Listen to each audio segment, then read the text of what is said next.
Good afternoon, everyone. Welcome to Government Labor and Election Law Committee. I'm your chair, Delegate Wells, joined by my wonderful vice chair, Delegate Ken Kerr. Today is Tuesday, March 3rd. Just as a reminder, bill sponsors are not timed, but we ask that you be courteous with the amount of time that you utilize, and that for witnesses, you all have 2 minutes to provide your testimony. So with that, we will begin with our first bill of the day. We are HB 705, Delegate Ivey, and I know that we also have with us today our Attorney General as well. Good to see you.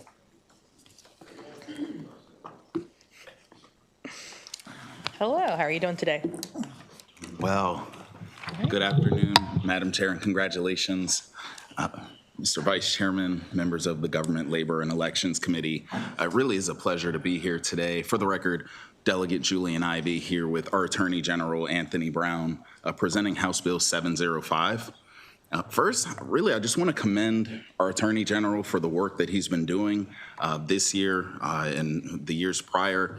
The extraordinary work, really, on behalf of Maryland and our nation. His office led the effort that restored over $100 million in federal education funding that was unconstitutionally cut. Maryland, through General Brown's leadership, has successfully challenged unlawful threats against federal workers. And at the same time, the Office of the Attorney General continues to carry out the additional responsibilities that this General Assembly entrusted to it. Now, separately from those splashy victories, the Attorney General's office has quietly secured hundreds of millions of dollars in settlements and recoveries through complex, years-long litigation. That includes major consumer protection actions, antitrust enforcement, and financial settlements that returned millions to Maryland residents and protected public pension funds. But there is a structural issue. Currently, the state's share of settlement recoveries goes entirely to the general fund. Those dollars are not tied to the enforcement work that generated them, and they're not incorporated into long-term capacity planning for the Office of the Attorney General. In short, we're not strategically reinvesting a portion of those recoveries to strengthen the very enforcement efforts that produce them. But House Bill 705 corrects that. It creates the Enforcement Recovery Fund and allows up to 25% of each qualified recovery to be deposited into the fund, capped at $7.5 million a year. There's also an amendment being drafted clarifying that opioid settlements are excluded and would not be eligible for this discussion or to be deposited into the fund. The fund would support hiring attorneys, investigators, and support staff. That means greater enforcement capacity, greater accountability, and ultimately more recoveries for Maryland taxpayers. This is not new spending, it's strategic reinvestment. When the Attorney General wins, so does Maryland. This bill ensures that the victories build sustainable capacity. I'm respectfully asking for a favorable report. And again, I'd like to thank General Brown for his leadership and for being here today, and I'll hand it over to you. Thank you, Madam Chair, Vice Chair, members of the committee. What a gleeful day it is to be back. I want to thank you for the opportunity to testify in strong support of House Bill 705. I want to thank Delegate Ivey for sponsoring this legislation and working closely with our office to get it right.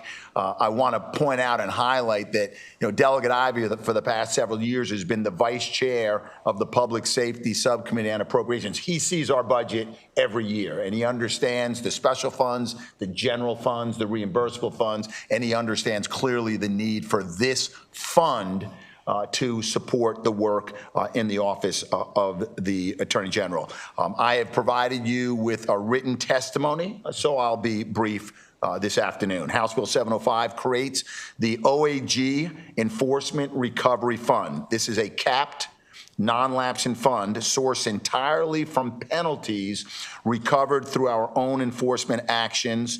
It allows our office to retain up to 25% of those penalties and reinvest them directly into consumer protection, antitrust, and securities enforcement work.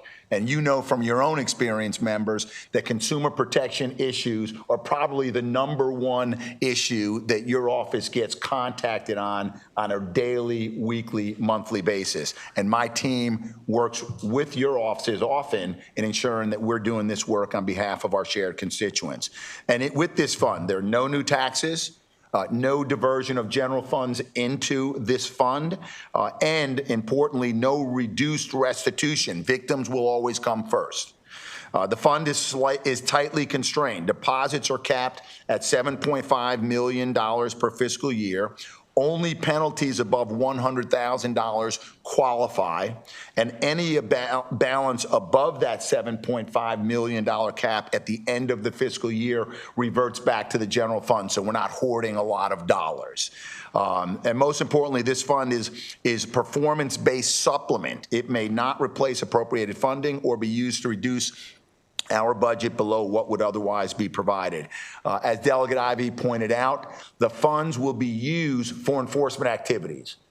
And whether it's costs, experts, information technology or IT, other supports for us. For example, when I first came into office 3 years ago, I got a knock on the door from one of my enforcement attorneys who said, oh, by the way, Maryland is in arrears on costs in a multi-state litigation, and you got to be current on costs in order to be able to share in the recoveries in that multi-state. I said, oh, how much is it? Was it $1 million? No, it was $2 million. And so we worked with DBM. We got it. We had to make cuts elsewhere. So this fund would be able to address things like that. So why does it matter? Modern enforcement is becoming more and more complex. Every session, you rightly so ask my office to do more and more in the enforcement arena, and we are looking forward to taking on that extra work. It is complex. It is costly. We look for the most cost-efficient and least cost methods to resolve disputes, but nevertheless, it is complex and costly. So other states and the federal government use this model. House Bill 705 adopts a model with clear caps, clear limits, and clear legislative control. So I urge a favorable vote, and I'm happy to answer any questions. Thank you very much, Delegate Ivey, for the bill and for your testimony. Attorney General Brown. We'll start with Delegate Fair. Thank you, Madam Chair, and thank you, Delegate, for bringing the bill. Now, you mentioned in your testimony, and I think this question is really for Attorney General Brown, but you had mentioned in your testimony the opioid components for how we do enforcement and some of the lawsuits that we've done and some of the awards that we've won. Mr. Attorney General, can you speak about how you would use, would the opioids awards apply to this bill, and how would you be effectively using those for enforcement? Yeah, thank you for giving me the opportunity, if I may, to speak to the amendment. We think the bill was clear, but some advocates had concerns that the creation of this fund would result in us recovering or putting into this fund monies that would go to other recovery funds. So, for example, there's the opioid recovery fund. There's the cigarette restitution fund. You may recall in 2022, before I was Attorney General, you established that certain recoveries in the housing area would go to access to counsel and eviction attorneys, that program. This amendment makes clear, crystal clear, that none of those funds or any other statutorily appropriated recoveries, let's say, from the Attorney General go into this newly created fund. So we're not disturbing any existing streams of funding, whether it's the opioid restitution, cigarette restitution, you name it, and this bill clarifies that. Okay, thank you. Thank you, Mr. Attorney General. Thank you, Madam Chair. Thank you very much. Delegate Schmidt. Thank you, Madam Chair. Thank you, Delegate. I do have a quick question here. What other states are doing this? And you did bring up DBM. Their letter of opposition talks about the diversion from the general fund. So if you can clarify those two things. Sure, and we'll get you the list of the 50, because I don't have them at my fingertips or the top of my, not the 50 of the states. There are 50 states. We'll get you a list. There are not 50 states that have adopted this. So we'll get you that list. Look, I can't speak for DBM, but I will say that it is not uncommon for DBM to communicate to the General Assembly that they don't want to see you legislate in terms of directing or redirecting general funds. It is pretty standard. If I was in DBM shoes, I probably would do the same thing. And every year we work with DBM on our budget, and what we've made clear to DBM is right now, if you look at the special funds that I have for consumer recovery, for securities, and I have no fund right now for antitrust enforcement, those funds on the trajectory I'm on right now, we're probably going to run dry. The tank is going to be empty in probably a little less than 2 years. And we work with DBM every year to ensure that we've got the budget we need, and every year we see less and less general funds available to us. So we're going already to the recovery funds that we have. So this right here, yes, if you were to pass this, this would be let's assume we have $7.5 million. It would be $7.5 less of negotiation that I have to do every year with DBM. That's really the plainest I can put it. Sure, and I understand. Now, the effective date of July 1st as an appropriator, does that change how we project next year's budget? The clock starts July 1st, and they have to go out and win some of these settlements for the 25% cap to start running. Okay. Yeah. All right. Thank you. Thank you. Thank you, Madam Chair. Schmidt. Delegate Sample Hughes. Thank you, Madam Chair. Thank you, Delegate, for the bill, and good to see you, Attorney General. I often get complaints from constituents and consumer issues, and I say, go straight to the Attorney General, just letting you know how much confidence I know that our citizens have in your agency, and I just want to thank you for all the work that you're doing. I did want to just ask, being you are here today, as it relates to the consumer protection issues, what seems to be like the first two or the top two deceptive practices that are happening now? I know I had a couple in my district where they wanted assistance with, like, they were trying to pay down debt for credit cards, and some company was affecting them by taking their money. And we also had some home building issues. So I was just curious, just based on, your knowledge of your office, what are the top two that you're seeing or hearing? And I think it's the home and home adjacent issues. We get complaints about solar installers. We get complaints about home builders, and that's why many, many years ago you established the General Assembly, the Home Builder Registration Fund, and we've got a team that just focuses on home builders, the largest investment that most people make in their lives. So we get a lot of complaints about home builders and home adjacent products and services. We get complaints, the automobile industry, both new and used. We get a lot of complaints there. And I'm not suggesting in response to your answer that there are any bad actors in that's what characterizes those industries, but that's where we get the complaints. Some of them are founded, some of them are unfounded. We get a lot of complaints around the new fintech, financial services, and that's why last year, I don't know, well, it wasn't this committee because you're a new committee, the earned wage access. We got complaints around that, so that's why the General Assembly took that bill last year. And so a lot of financial services, installment contracts for all sorts of goods that your constituents are purchasing in retail outlets across your district and across the state. So, but most of them are really seem to be home adjacent. If I had to say the single most voluminous areas is in home building, home adjacent, and then of course the rental market. We do a lot of work with landlords and management companies that just are not delivering what they're promising. Sure. Thank you so much. Because it's one thing to read it and across the state in the newspaper and hear a lot of things happening. I was just curious, being able to have the time to ask you directly. Thank you so much. Delegate Lehman. Thank you, Madam Chair. Thank you, Delegate Ivy, for the bill. It's a good one. And thank you, Mr. Attorney General. It's always good to see you. So 2 questions. First of all, on the recoverable penalties for this new fund, are they exclusively from fines and settlements of consumer protection cases or all cases? Cases from consumer protection, antitrust, and securities. All 3, which are Yes. distinct. You know, you deal with those separately, but they're all under the umbrella. That's of right. the They would all go into that fund. That's Okay. correct.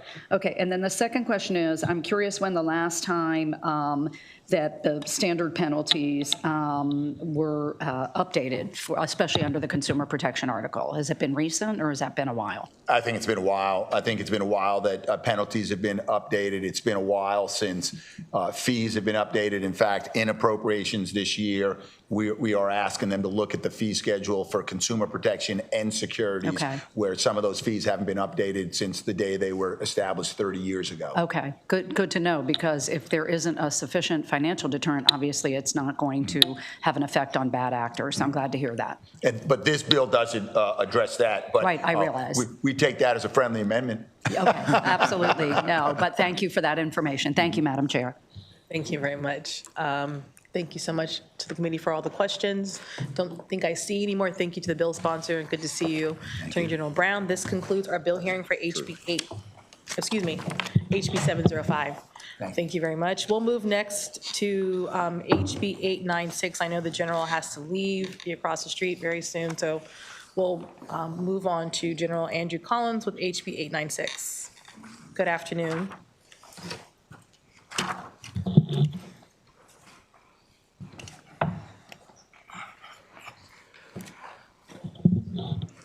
Good afternoon, Chair Wells, Vice Chair Kerr, and distinguished members of the committee. My name is Brigadier General Andrew Collins, the Deputy Adjutant General for the Maryland Military Department. I want to thank you for the opportunity to submit testimony in support of House Bill 896, the National Guard State Active Duty Mobilization Fund. HB 896 significantly enhances the responsiveness of the Maryland National Guard by ensuring rapid mobilization and sustained operational readiness. With quick access to financial resources, the Guard can deploy personnel and equipment without delay, maintain essential vehicles and communication systems, and procure critical supplies such as fuel and food. The Maryland National Guard responds to a wide range of emergencies, from statewide snowstorm that blanketed Maryland just weeks ago to the smaller but still significant storm that struck the eastern shore this past weekend. Our history of response spans weather events, civil disturbances, such as the 2015 Baltimore riots and the January 6 riots in Washington, D.C., and hurricane relief efforts, like our response to Hurricane Helene in North Carolina. We have also supported pandemic response during COVID-19. These missions range from small, localized efforts to large-scale, statewide deployments, and the Guard must be prepared to respond at any scale, at any time, for any type of emergency. The challenge is financial. When the governor activates the National Guard for state active duty, these emergency operations are not budgeted for in our normal operating funds. The Maryland Military Department must pay all costs, personnel pay, allowances, meals, blade hours for rotary wing aircraft, directly from our operational budget up front. We then submit a reimbursement request to the state, but depending on when the event occurs, that reimbursement may not arrive until late in the fiscal year, which presents insurmountable challenges to execute previously planned projects for our operational budget. This creates a serious problem. I cannot over-execute our budget.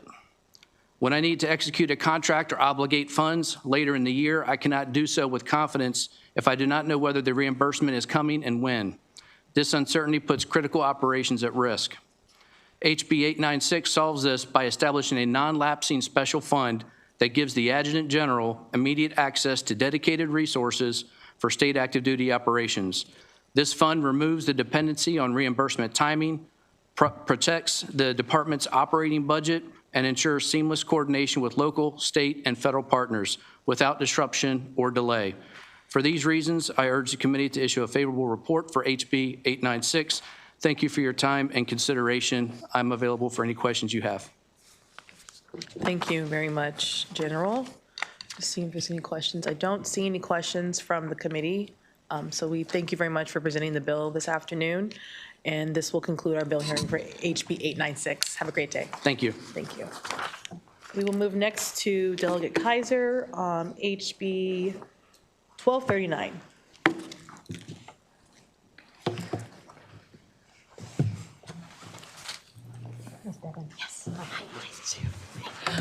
Good afternoon, Madam Chair. In my place, speaking will be my intern, Alexios Eleftheriou. He was in my ethics class last semester at the University of Maryland. And I'm a tough grader, but he didn't just get an A, but he's a freshman. So that much more impressive. And he did some amazing work on this bill. He's studying international relations as well as government and politics. Of course, I teach in the public policy school. But anyway, he's speaking on my behalf. Thank you. Good afternoon, Chair Wells, Vice Chair Kerr, and distinguished members of the Government, Labor, and Elections Committee. It is with glee that I come before you to offer a positive testimony in favor of House Bill 1239, Public Safety Critical Infrastructure Protection. This bill is a crucial step in building our defenses to protect Maryland's most critical infrastructure from increasingly aggressive cyber attacks. To make sure we're all on the same page, I'd like to start by defining a couple of terms. Critical infrastructure refers to the sectors that, if damaged, would critically impair national security, the economy, or public health. As technology has advanced, critical infrastructure no longer refers only to physical assets, but also to cyber, virtual, and soft targets, now encompassing a total of 16 critical infrastructure sectors. Operational technology, or OT, is the hardware and software that controls industrial processes, such as energy or industrial manufacturing. As a result, operational technology runs critical infrastructure. For an example of this, OT is the system which monitors a water line's pumps and valves to make sure it doesn't overpressurize. The impetus for this bill is twofold.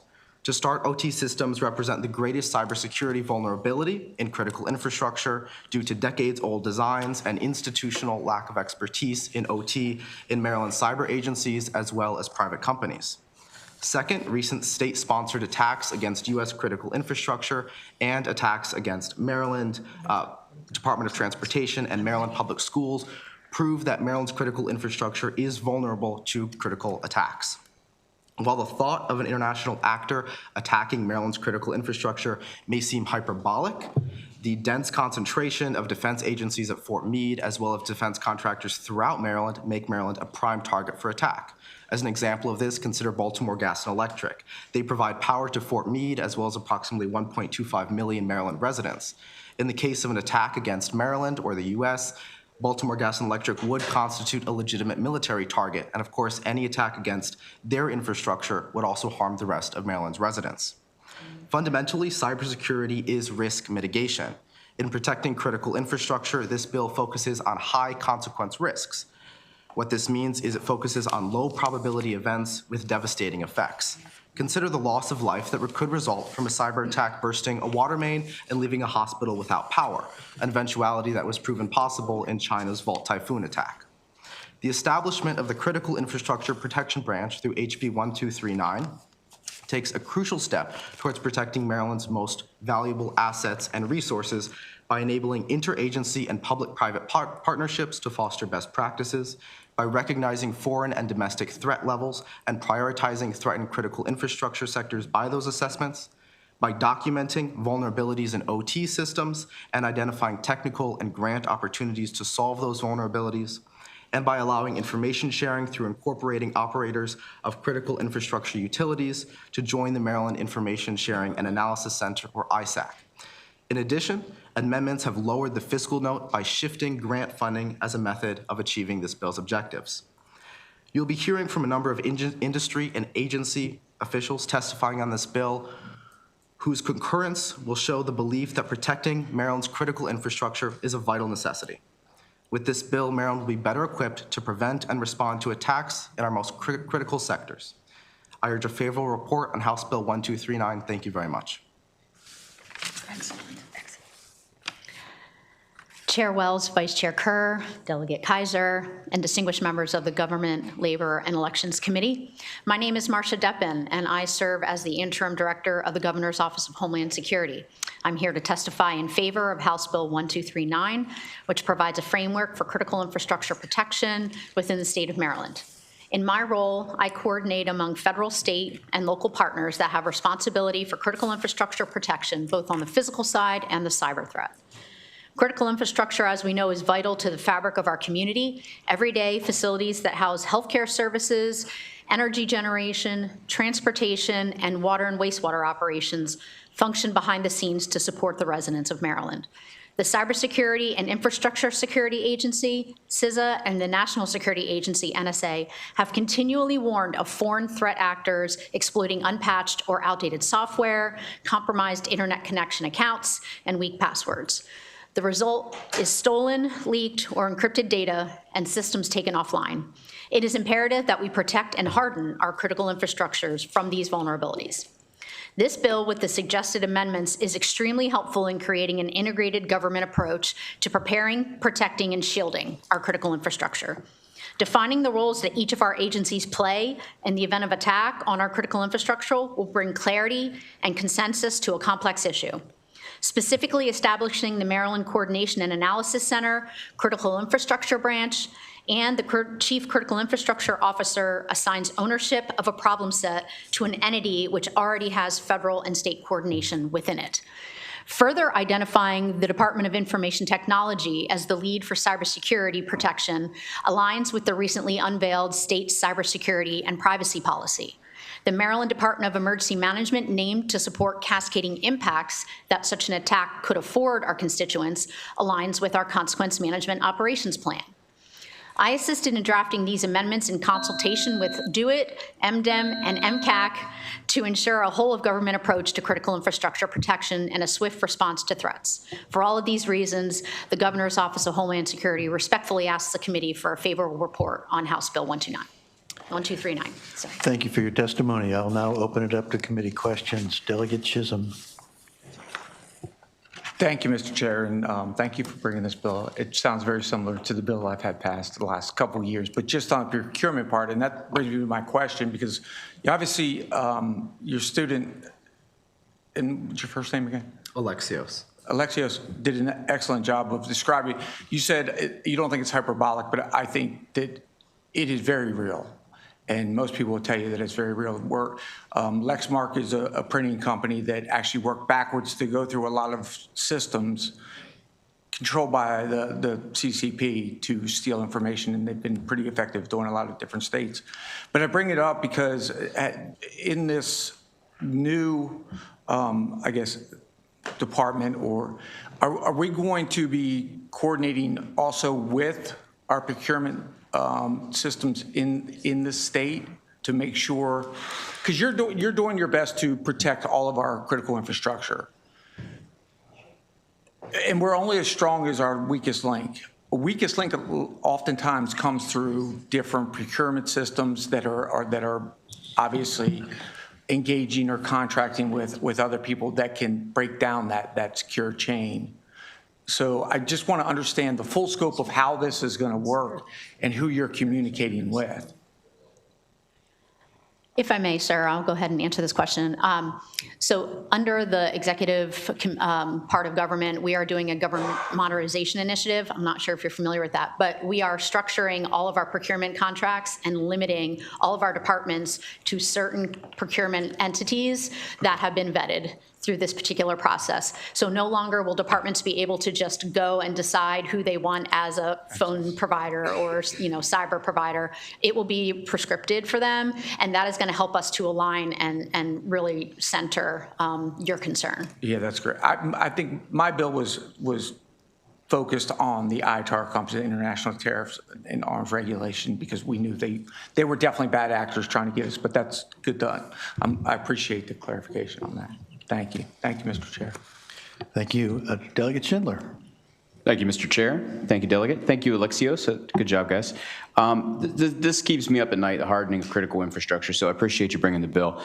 Quick question on this. You mentioned in your testimony that due to some shuffling of grants that would bring the fiscal note down. Do we know what that ends up being after that change? Delegate, I think what we're suggesting here were some strategies on bringing down the fiscal note, and there's also discussion with the amendments of, while we're saying creating this branch, that we're really just bringing in one person, so we're not talking about some larger expense. I don't know if you had something further to add. No, the delegate is correct. Thank you.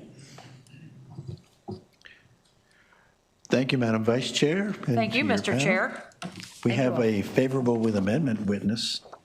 I'll call up Marcia Deppen. Thank you. She just spoke. That was me. Okay, then that's great. We have no further witnesses on this bill. That concludes the bill hearing for House Bill 1239. We will move on to House Bill 896. Welcome, Secretary. We already, I see 1578. Welcome, Secretary Simmons.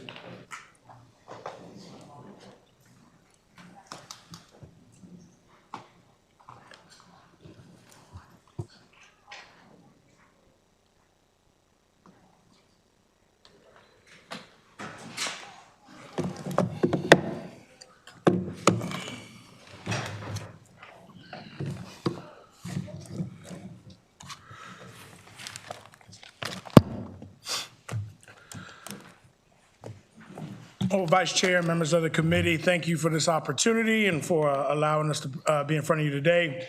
I'm Walter Simmons, Secretary of the Department of Social and Economic Mobility. Our mission is to remove structural barriers and keep capable Marylanders thriving and competing in our Maryland's economy. And that's exactly what this bill is about. DOSM strongly supports House Bill 1578. I want to take a few minutes to explain why this matters. Legally, economically, and for the thousands of certified minority business enterprise firms across our state that are watching what this committee does today. Let me start by stating with a plain fact. If we do nothing, Maryland's Minority Business Enterprise Program sunsets on July 1, 2026. That's not a technical footnote. It means that the statutory authority supporting minority business enterprise participation simply goes away. I want to pause there because keep in mind that our disadvantaged business enterprise and our airport concession business enterprise, which I spoke to you about a month ago, is also currently on pause federally for those businesses.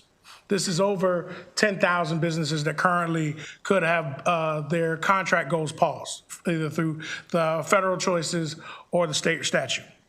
Creating real uncertainty for state agencies trying to structure contracts, for prime contractors building their teams, and for those thousands of certified firms that have built their businesses around predictable rules of engagement. House Bill 1578 prevents that from happening and extends our MBE program through July 1, 2031, giving everyone the stability they need to plan, compete, and perform, and also employ Maryland workers and Maryland residents. I know this committee cares about the legal grounding, so let me be direct.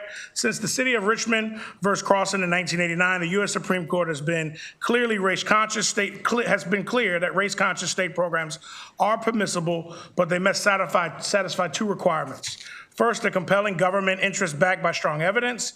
Second, narrow tailoring that remedy must fit the evidence and be applied through flexible efforts.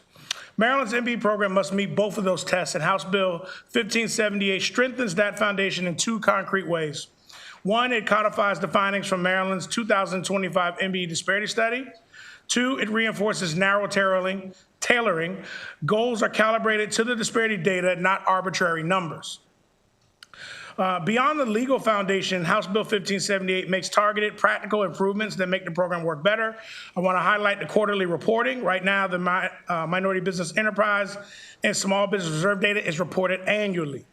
This bill moves this to quarterly so we can identify problems earlier, course correct faster, and keep the General Assembly and public better informed. Expand the Small Business Reserve coverage. This bill expands the Small Business Reserve definition to include joint ventures and meet the Small Business Reserve criteria, opening more opportunities through race-neutral pathways.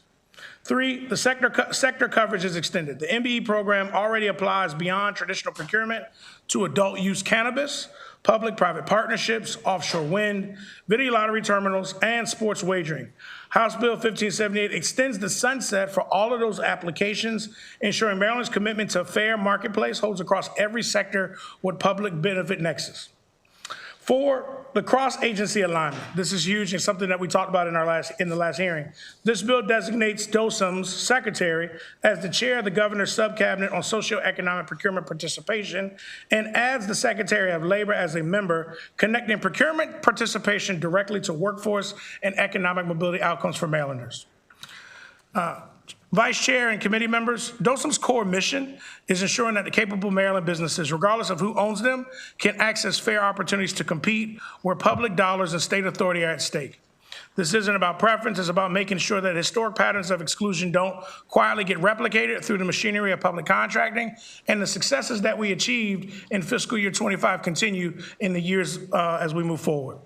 HB 1578 preserves a proven program and strengthens Maryland's legal and evidentiary foundation. It improves accountability and transparency for Marylanders, and it keeps our participation framework effective across both traditional procurement and key state regulated sectors. For all these reasons, DOSUM respectfully urges a favorable report on House Bill 1578. I'm here to answer any questions as well. Thank you. Thank you. Are you here to testify or answer questions? No, just to answer questions. Okay, I'll open it up to questions then. Looks like you got off easy. All right. All right, thank you. Thank you. I don't see Delegate Bhandari. Well, this concludes the bill hearing for House Bill 1578. I don't see Delegate Bhandari. Are you here for Delegate Bhandari? Yes. Okay.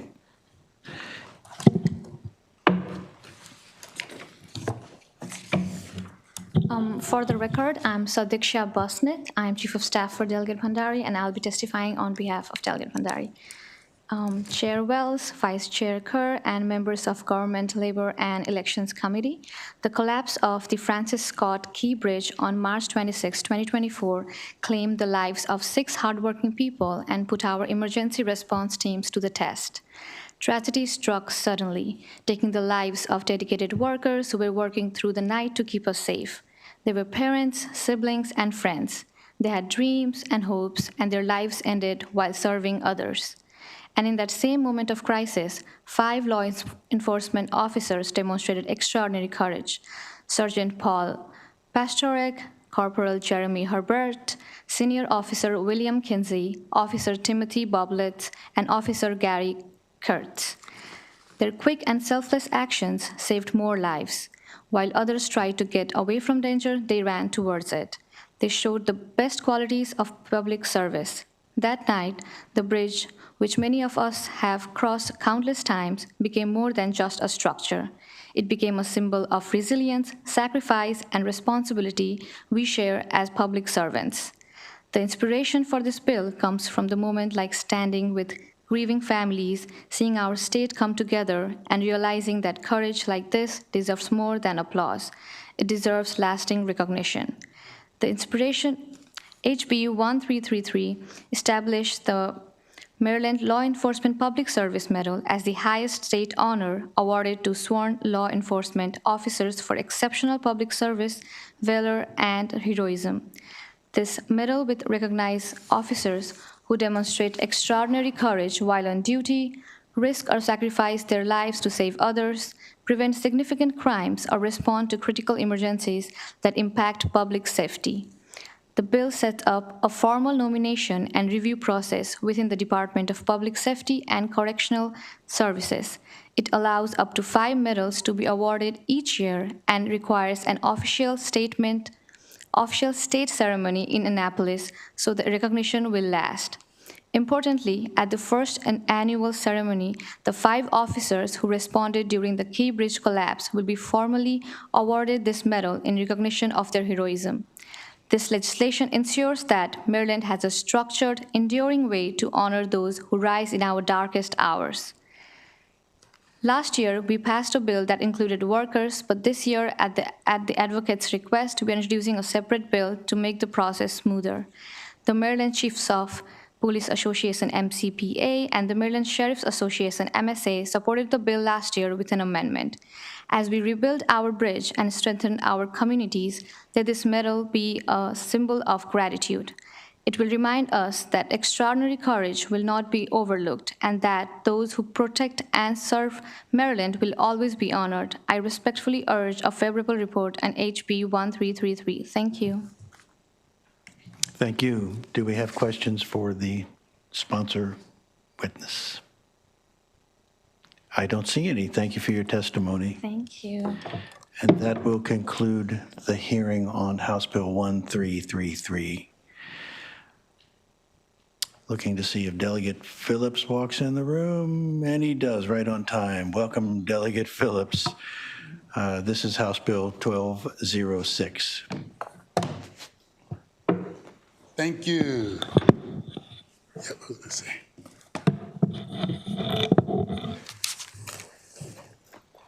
Good afternoon, colleagues. Hopefully all are well. To our chair, and in her absence, to our chair, I'm Delegate N. Scott Phillips, representing the 10th Legislative District, here for House Bill 1206, requesting a favorable report. House Bill 1206 is about protecting, preservation, and prosperity. It's about protecting Maryland businesses from federal instability. It's about preserving jobs, tax revenue, and contracting capacity.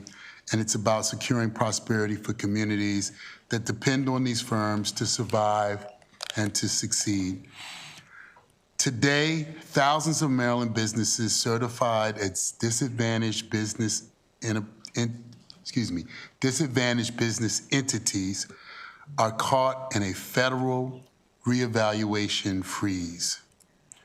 Until these firms are reevaluated and approved, DBE goals on federally funded contracts cannot reliably be placed or counted. No goals means no guardrails.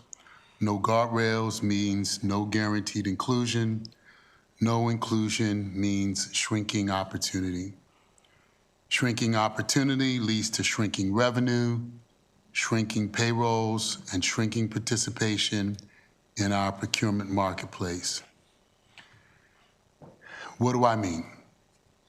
If you consider the Francis Scott Key Bridge, if you consider most of our road and bridge projects, they all contain federal DBE goals. Those goals are currently on hold. Maryland is not a marginal player in this system. We are one of the largest unified certification programs in the nation. Public reporting shows that Maryland maintains over 10,000 certified firms in its directory, including more than 9,000 DBEs and hundreds of what are considered ACDPEs. That's the airport program.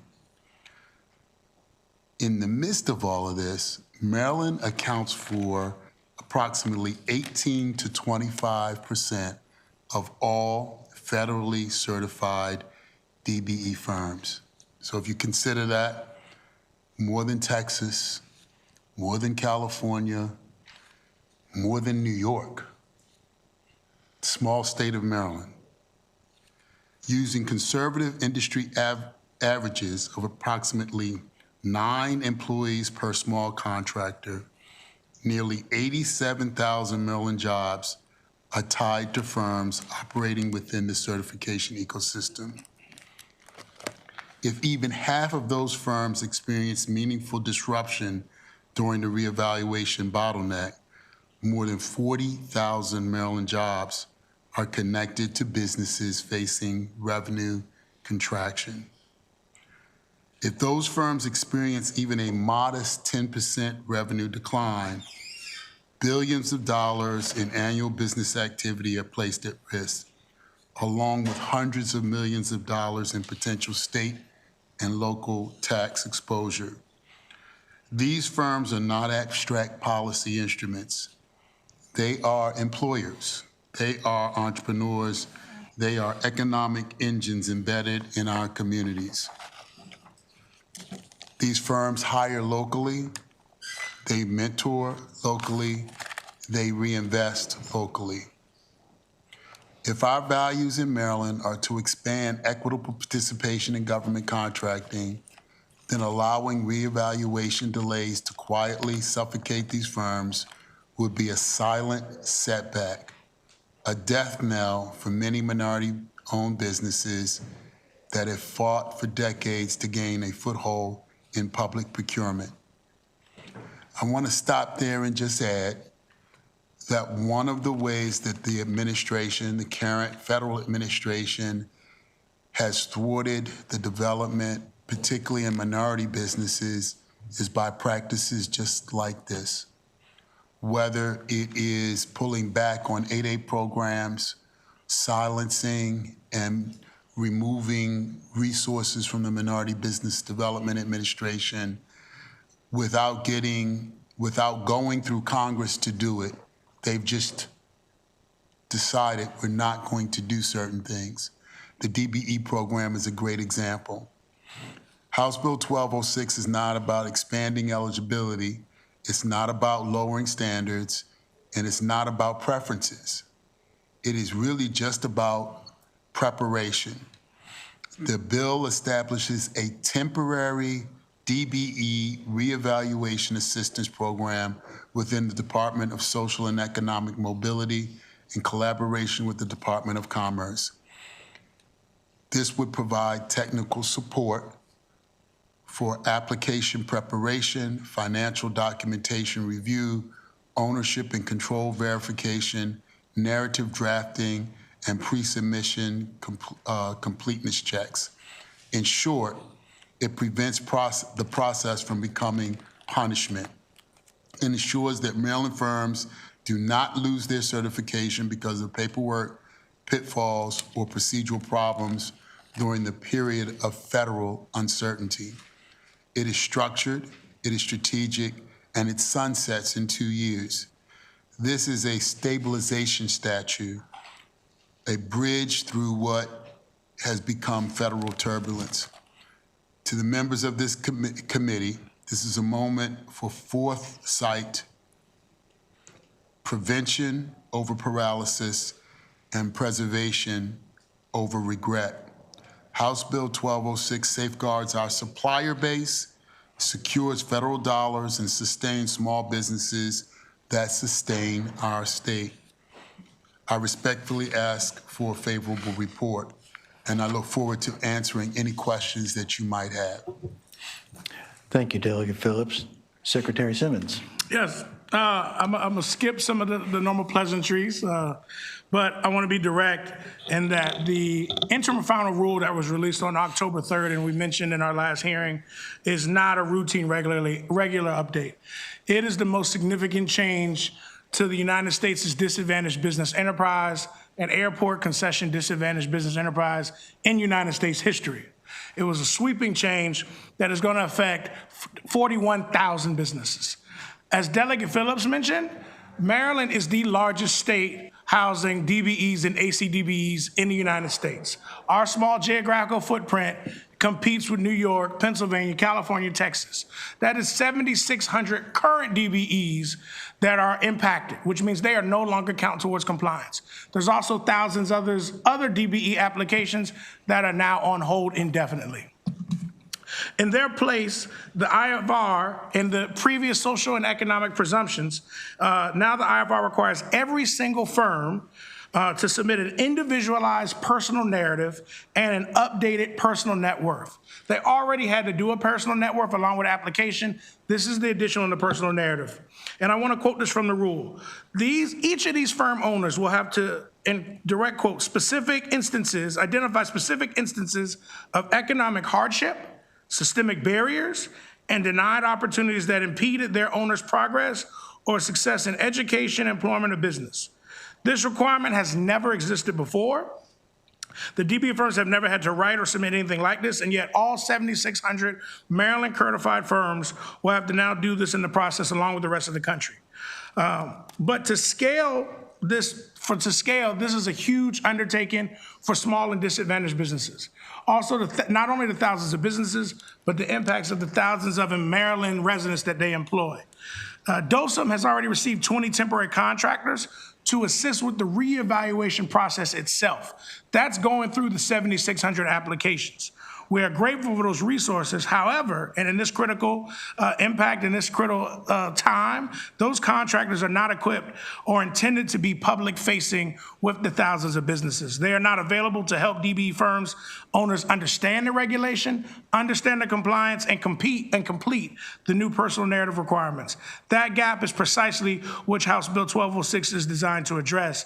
And I want to be candid with this committee about what we're dealing with at the federal level. The personal narrative requirement is genuinely new. Firm owners who have never certified for years, in some cases decades, have never been asked to document their life experiences in this way. Many don't know where to begin, and some of you have already been fielding questions and asked our office. This confusion is real. It's widespread across the country, and it's at no fault of Maryland business owners. Compounding this, the federal guidance of how to state how they're supposed to evaluate and implement these personal narratives is unclear.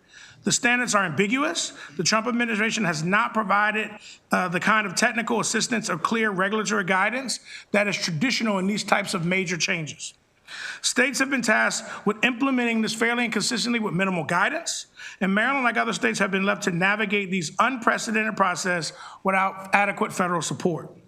This is the environment in which DOSM is operating, a brand new agency, the most DBE firms in the country, and an ambiguous federal mandate, and leaving Maryland businesses confused, concerned, and somewhat on their own. House Bill 1206 recognizes that the DBE and ACDB firm owners need real accessible assistance in navigating this reevaluation process.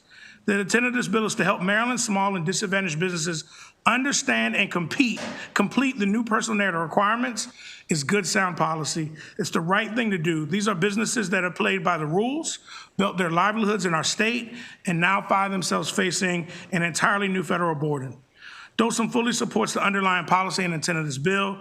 We believe Maryland has the responsibility to stand with their business community during this period of federal upheaval. For those reasons, I respectfully urge the committee to report favorably with amendments on House Bill 1206 to ensure this is something we can operationally deliver for Maryland businesses. I want to close by making a personal commitment to Delegate Phillips. The Department of Social and Economic Development will work directly with you after this hearing to address your concerns about the DBE certification reevaluation process and how we can best structure and resource these businesses with assistance programs that the bill envisions. You have a strong advocate for Maryland's minority business community, small businesses, disadvantaged businesses, and they deserve a partner who takes that seriously, and I intend to be your partner, Delegate. Thank you, committee members, for your time and your leadership on this issue, and I'm happy to answer any questions. Thank you very much to the, thank you to the bill sponsor and to Mr. Simmons. Just seeing if there's any questions from the committee. All right, seeing as there are none, this will conclude our bill hearing on HB 1206. Thank you both very much. Thank you. I don't see Delegate Bandari. He's done. Oh, he's done, okay, all right. Delegate Kerr for HB 1462.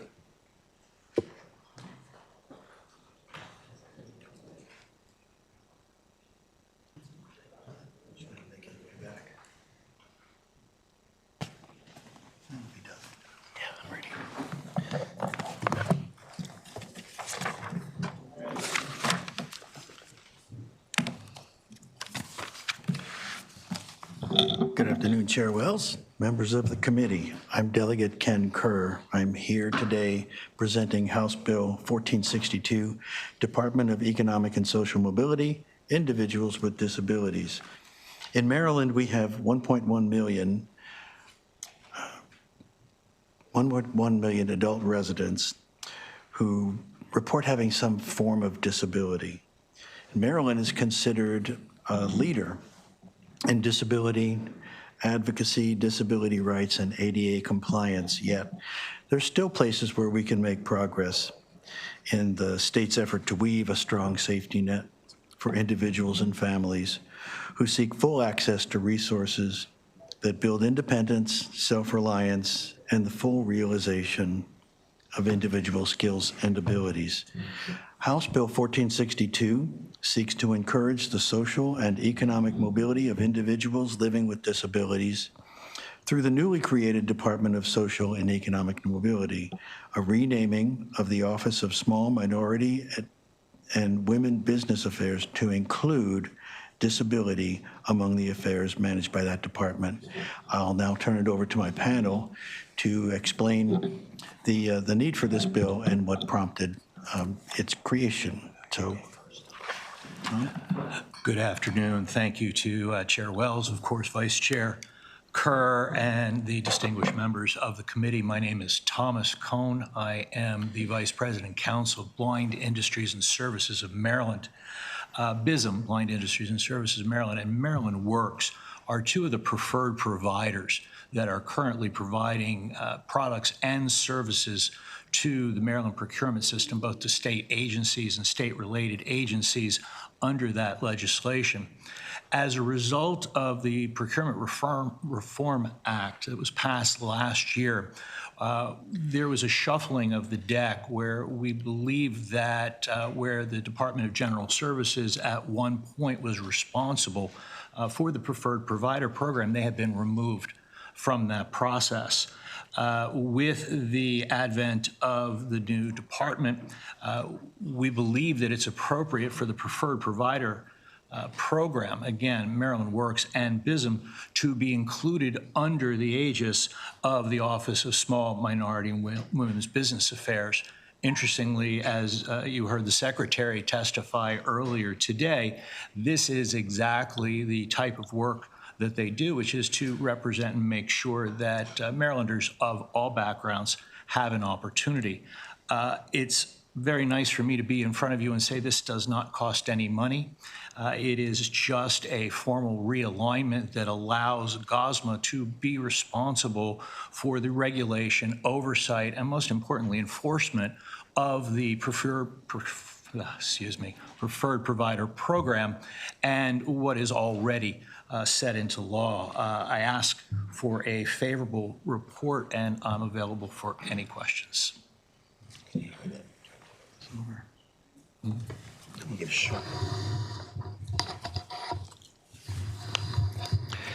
Good afternoon, Madam Chair and members of the committee. For the record, Bruce Bariano. I'm here on behalf of BISM in strong support of this legislation. I look upon this legislation as a clarifying legislation, important, very excellent legislation was passed last year, and inadvertently and unintentionally, BISM and Maryland Works were not, from a nomenclature standpoint and a functional standpoint, included in the two bills that were passed by the legislature.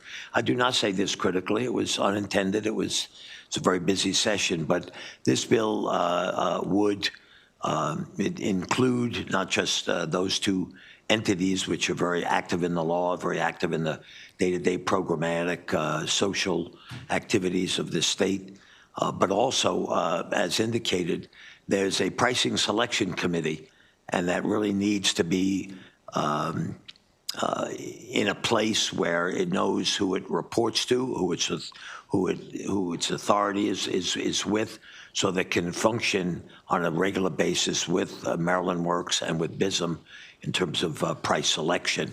So this bill is just intended to clarify and straighten that all out, and not trying to ruffle any feathers or create any problems with any other department and agencies, just make government function more smoothly, particularly the Pricing Selection Committee, Madam Chair.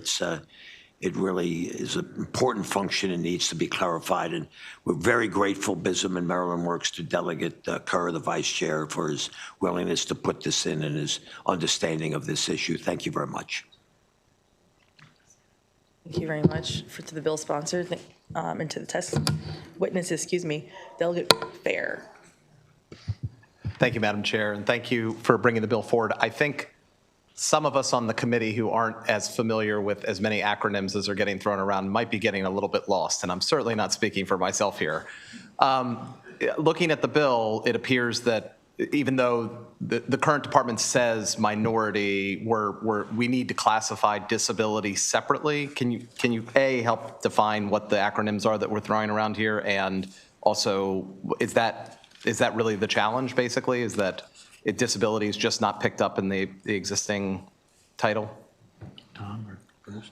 I believe, when we're talking about disabilities, in this case, and I want to clarify, we're not talking about individuals with disabilities, and there is an amendment to strike some language that was maybe put in a little overzealously by the drafter of the bill.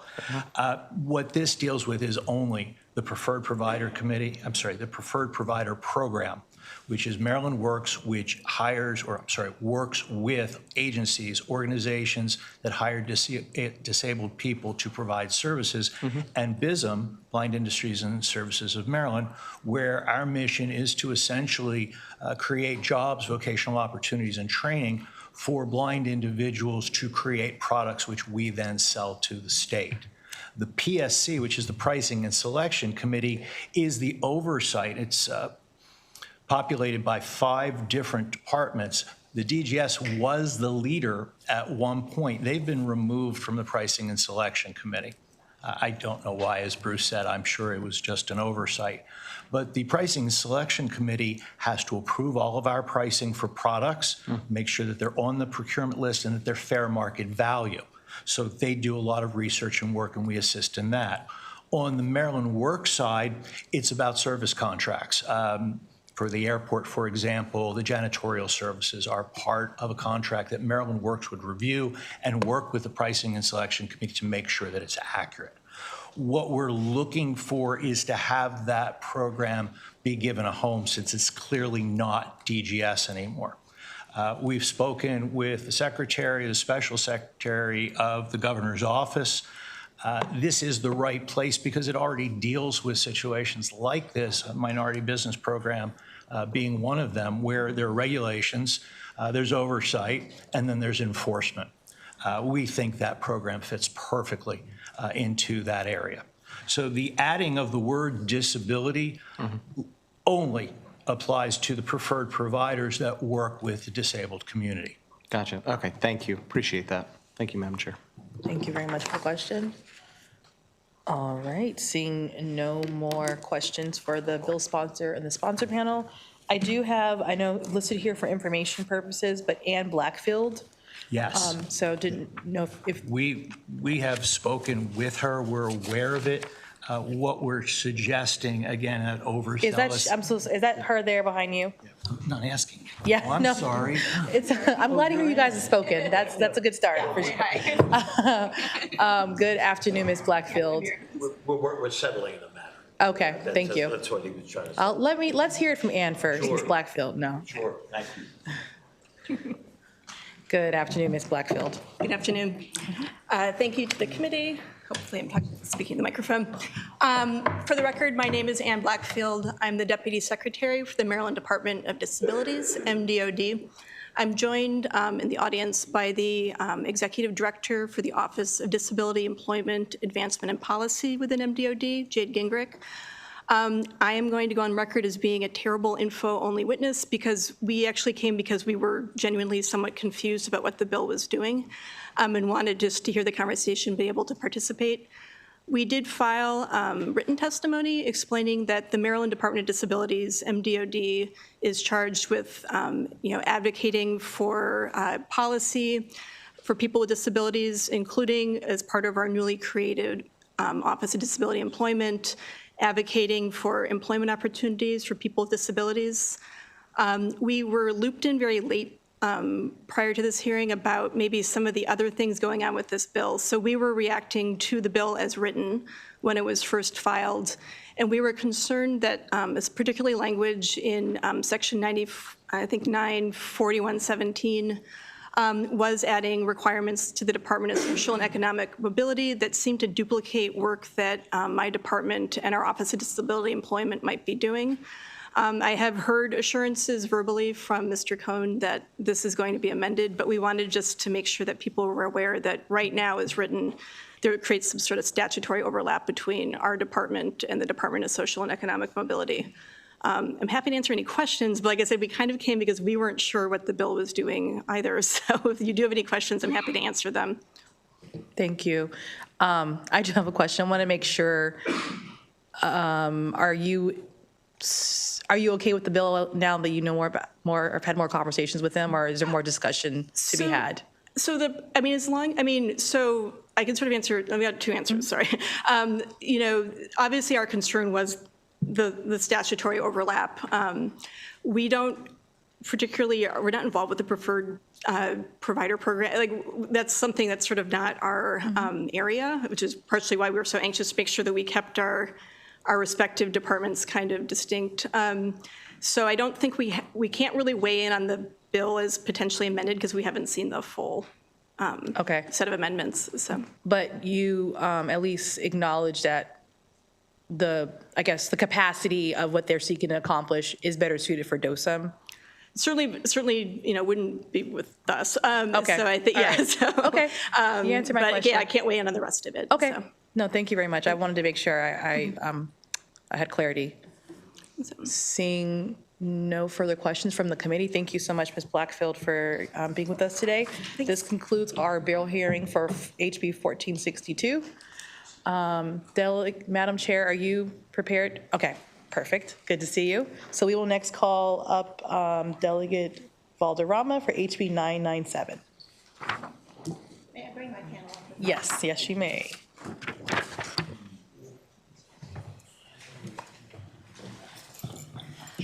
Good afternoon, Madam Chair, Sir Vice Chair, and members of the esteemed new GLEE committee, which I like to call LEGO. Good to see you, Delegate Fisher. Long time no see. I am, sorry. For the record, Chris Valderrama here to present House Bill 997.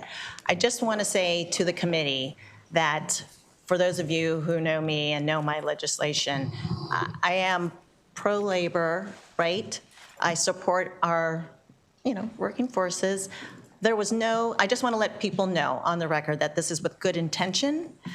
This legislation appears to just exclude utility works, which were never covered by the wage. So I just want to put that out there, and I have my panel here with me with more stats and information with that. I just wanted to preface by saying that.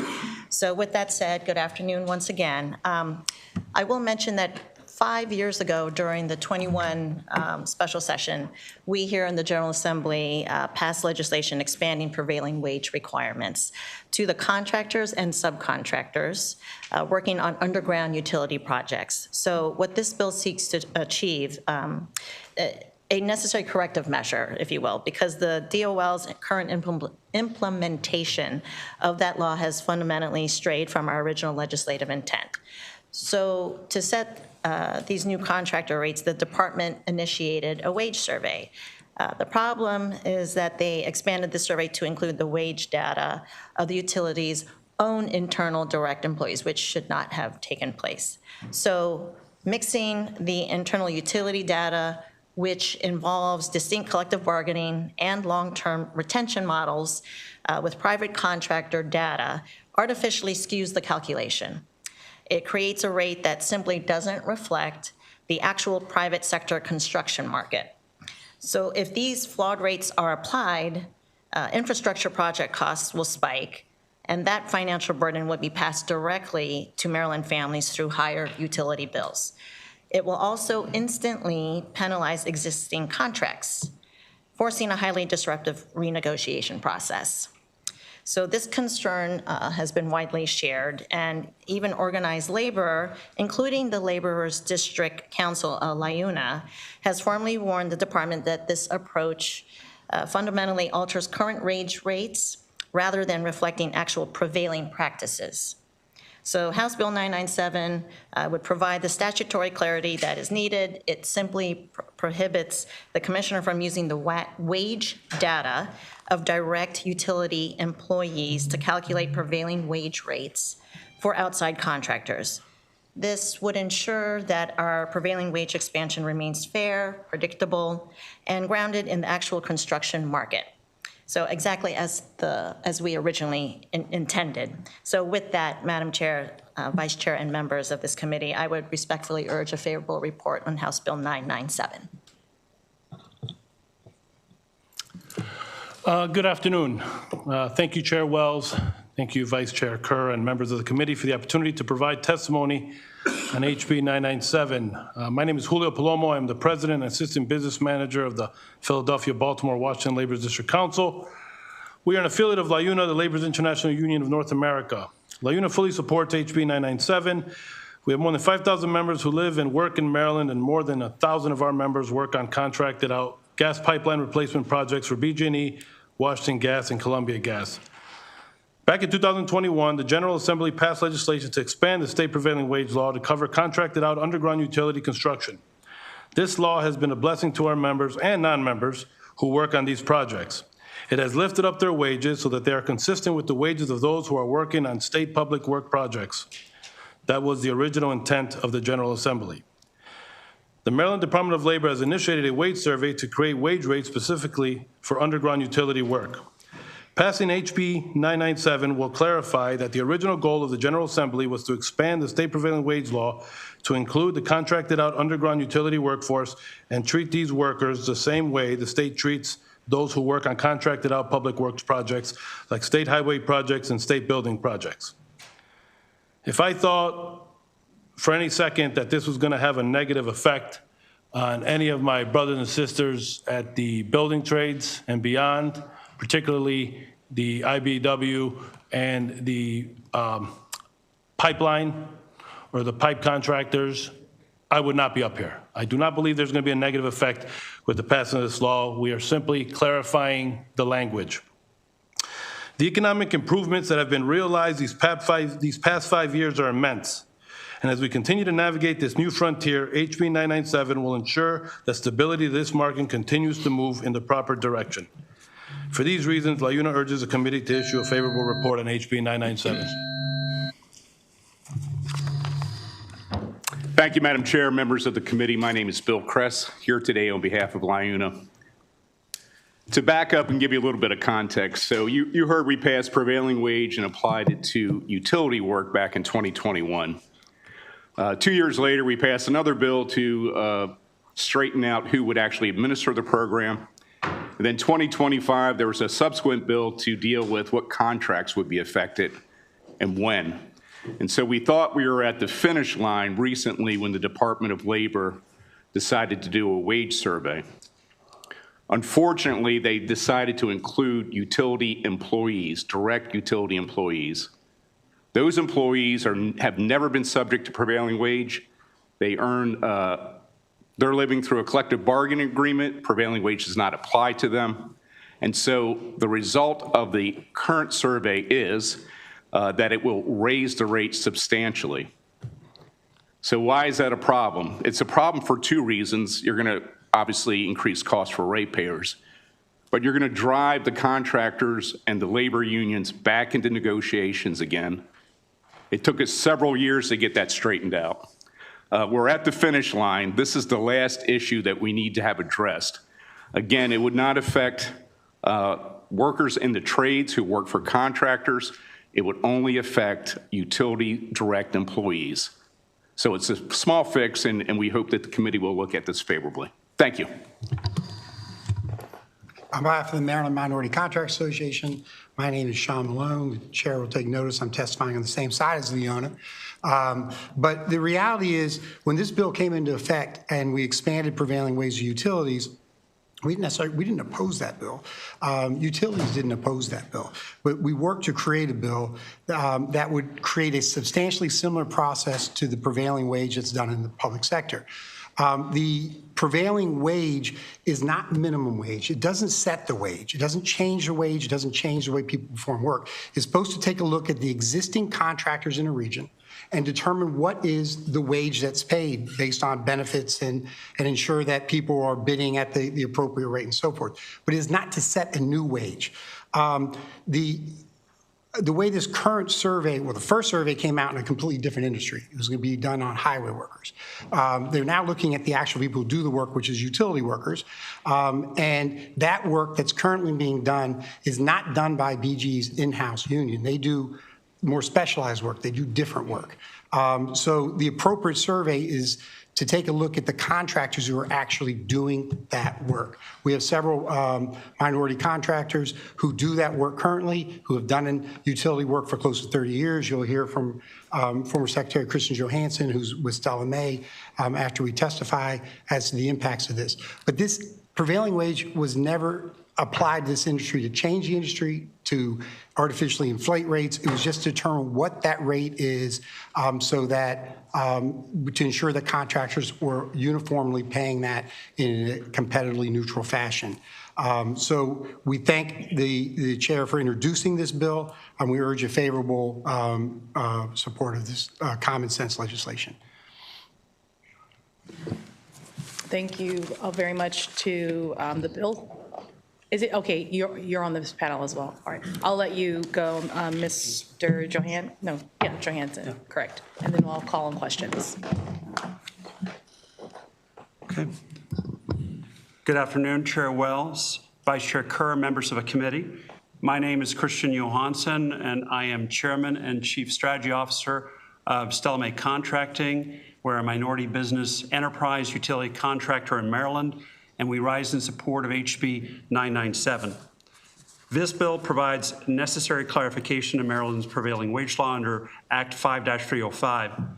During the 2025 prevailing wage survey process, the Department of Labor, as we said, indicated that may include internal wage data from investor-owned utility employees such as BG and PEPCO when calculating the prevailing wage for underground utility construction. Respectfully, this would depart from long-standing practice and statutory intent.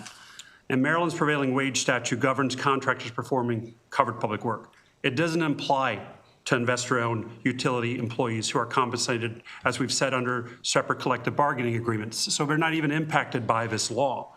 Including this, their wages would insert compensation from workers not regulated by Act 5-305 into a system specifically designed just to measure the contractor market. The best example here is take DOT, Department of Transportation. In a prevailing wage job, they're the agency owner on a public works project. The wages of DOT's internal employees are never included in calculating the prevailing wage. What we've set up here is something very similar. The utilities are the public agency owner, and their employees, by the very same principle, should not be included in determining the prevailing wage. And so I just want to stress this is not an anti-labor effort, as you can hear from my friend from LIU, and I hear labor and industry, we are hand in glove and aligned in supporting HB 997 to restore clarity and ensure that the statute measures the market it was intended to regulate. Thank you. Thank you very much, Mr. Johansson. We'll first call on Delegate Lehman. Thank you, Madam Chair. So what would be, I didn't have a chance to look up 17-11, but what would a petition for review be based on? What are the criteria? And are you proposing any change to that? I'm confused by this bill. I can't tell if you're trying to strengthen or weaken prevailing wage. It's kind of concerning, to be honest. I'll be happy to answer that. So what we're trying to do is make sure that the prevailing wage rate that is set does not include direct employees of the utilities. So in 2021, the General Assembly passed legislation to require prevailing wage to apply to underground utility work. Mm-hmm. That was never meant to apply to direct employees of BGE or PEPCO or Washington Gas. And how do you know that, what it was meant to do or not to do? Well, I've worked on the bill for 5 years through all the iterations, but I know that because they've never been covered by prevailing wage. Their wage for an internal employee of BGE is part of a collective bargaining agreement. So they would never take advantage of the wage. And the work that is done primarily for underground utility work, it is all outside contractors. Okay. And so this would just make sure that the survey is correct. Okay. So just 5 years later now, you're coming and trying to correct this situation. So there's been 3 pieces of legislation, one in 2021, a second one to address who would actually administer the program. There was some confusion between the Public Service Commission and the Department of Labor. And then 2025, there was legislation to address when the contracts would be reopened and when the prevailing wage would apply. Okay. So this has been an ongoing process for quite a long time. Okay, and so back to my question of what would a petition for review actually be based on? You passing this legislation. I'm sorry, what? Once this legislation is enacted, then the petition would be filed to exclude that. They would have to run. But are there any criteria for They would have to petition? run another wage survey just based upon the new law. Okay. Okay, thank you. All right, thank you very much, Delegate Lehman, for your question. Seeing no more questions for this panel, thank you to the bill sponsor, to your witnesses. We'll move on to unfavorable witnesses next. We have Brian Terwilliger, Tom Clark, and Chris Anderson.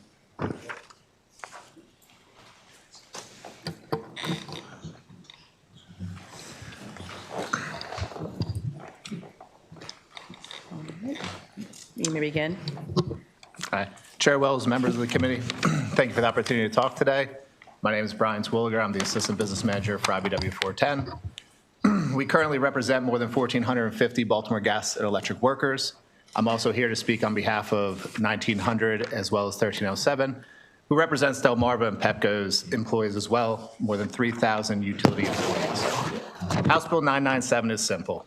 It is devastating. It directs the Commissioner of Labor and Industry to ignore the actual wages paid to the employees of the investor-owned utilities when setting prevailing wage rates. And if these wages have already been included, the bill requires the Commission to throw them out and recalculate a rate downward. This is not reform, this is wage suppression. Considering the current law under Statute 17-208 of the State Finance and Procurement Article, prevailing wages are determined based on the actual rates paid in the locality for similar work to the extent of 50% or more of the work is classified and are paid to those rates. That is our work.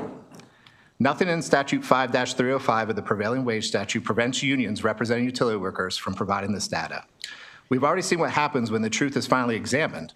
In Pepco's most recent rate case, discovery showed that on 10 audited jobs, in-house utility workers performing overhead work were just 68% of the cost of contractors. In underground work, just 86% of the contractors. The data is clear. Skilled utility workers do not drive up costs. We save money. We thank the Next Gen Act that was passed into law last year for that utility transparency. House Bill 997 silences that reality. It excludes thousands of Maryland workers who do the exact same work, trenching, splicing, cable installation, and gas line work that occurs in the public projects. The predictable result of this bill is to lower prevailing wages, reduce benefits, and a race to the bottom. Maryland's prevailing wage law exists to prevent this exact outcome. H997 turns that principle on its head. It protects profits, not people. For these reasons, we respectfully ask for an unfavorable report of House Bill 997. Chair Wells and honorable members of the committee. My name is Chris Anderson. I serve as business agent for plumbers and steam fitters, Local 486.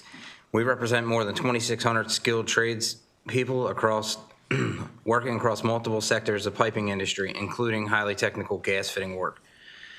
Prevailing wage laws exist to protect local wage standards on public projects and to ensure that contractors compete on quality, safety, and efficiency, not on who can pay workers the least. This bill moves us in the opposite direction by excluding relevant real-world wage data from prevailing wage calculations, which would result in artificially suppressed wage rates. For Local 486 members performing complex plumbing, gas fitting, and steam fitting work on critical public infrastructure, these reduced rates threaten wage stability, workforce retention, safety, and a level playing field that responsible contractors rely on. On behalf of our members of Local 486, respectfully urges an unfavorable report on this legislation. Good afternoon, Madam Chair, Mr. Vice Chair, members of the committee. For the record, my name is Tom Clark. I'm with the International Brotherhood of Electrical Workers, Local 26.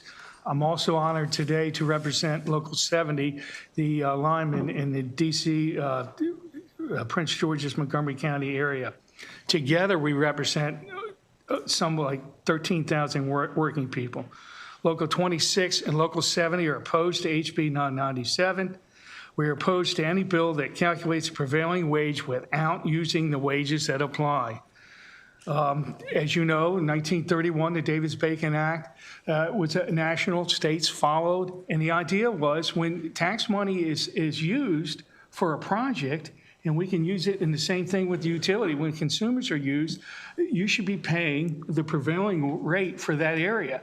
The prevailing rate is nothing more than how much it costs to educate for that skill, how much is to live in that area, and the cost to educate you. So what we'd like, to give an example, I would say that I'm the first person to bat 400 since Ted Williams, if you don't count all my strikeouts and pop-ups. So you have to, and that's my point. You can't say this is true except for that. So if there's 10 different applications of wages here, you have to use all 10. You can't just throw one out. And for that reason, Local 26 and Local 70 vehemently oppose HB 997. Thank you. Thank you very much to you all for your testimony. Just seeing if there's any questions for this panel from the committee. Delegate Lehman. Given the testimony we just heard that this has been a 5-year ongoing effort to address the challenges that came about in 2021, did you see this bill coming? Did you have very much input into it, or? No. We did see this coming. Last year when we worked with Commissioner Burke, we talked about the work that's being done, the job classifications. A lot of the people behind me didn't want to crosswalk from the heavy highway industry. They wanted to create their own industry in the utility sector for wages.